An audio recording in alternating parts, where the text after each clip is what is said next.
টালিগঞ্জে প্রচারে যাদবপুর কেন্দ্রের তৃণমূল কংগ্রেসের প্রার্থী সায়নী ঘোষ। আর এই প্রচারে রয়েছেন আমাদের প্রতিনিধি রেখ পুরকায়স্থ।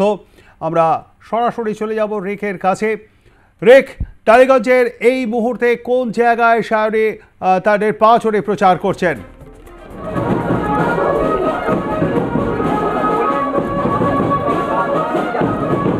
এই মুহূর্তে টালিগঞ্জের 112 নম্বর ওয়ার্ডে রয়েছে। এই মুহূর্তে প্রচারে রয়েছে, পিছনে দেখতে পাচ্ছ যে সায়নী ঘোষ, অরূপ বিশ্বাস সহ টালিগঞ্জের 112 নম্বর ওয়ার্ডের কাউন্সিলর যিনি রয়েছেন, পৌর প্রতিনিধি, তিনিও রয়েছেন। এবং এই ওয়ার্ডে এই প্রচারের মাধ্যমে সকাল থেকেই মন্দিরে পুজো দিয়েছেন, দিয়ে তারপরে আজকের এই প্রচারে নেমেছেন প্রার্থী সায়নী ঘোষ, তৃণমূল কংগ্রেসের প্রার্থী। প্রতিদিনই প্রায় টালিগঞ্জের বিভিন্ন জায়গায় বিভিন্ন সময় প্রচারে দেখতে পাওয়া যাচ্ছে সায়নী ঘোষকে। এবং এর পাশাপাশি বিভিন্ন সময় যে জনসংযোগ, কখনো হুটখোলা গাড়িতে দেখতে পাওয়া যাচ্ছে, যেরকম আজকে কোনো সময় বাজারের মধ্যে দিয়ে দেখতে পাওয়া যাচ্ছে। এবং এর পাশাপাশি বিভিন্ন সময় যে জনসংযোগ গাড়ির ওপর থেকে দেখতে পাওয়া যাচ্ছে। এবং তার পাশাপাশি বিভিন্ন সময় একটু সায়নী ঘোষের সাথে কথা বলে নেওয়ার চেষ্টা করব।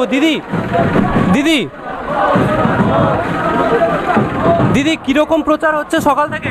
খুব ভালো, মানুষের স্বতঃস্ফূর্ত সাড়া পাওয়া যাচ্ছে, যেরকম দেখতে পাচ্ছেন।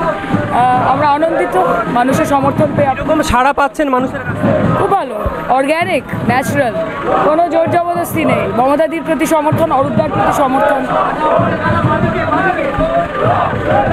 অর্থাৎ সকাল থেকেই যে একেবারে মানুষের কাছ থেকে যে অভূতপূর্ব যে সাড়া পাচ্ছেন সায়নী ঘোষ, সেই কথাই বললেন। সকালবেলা মন্দিরে পুজো দিয়ে তিনি প্রচারে বেরিয়ে পড়েছেন, তারপরে হুটখোলা গাড়িতে প্রায় এখান থেকে 2 থেকে 2.5 কিলোমিটার ব্যাপী যে দীর্ঘ পদযাত্রা আমাদের সঙ্গে থাকবার জন্য ধন্যবাদ।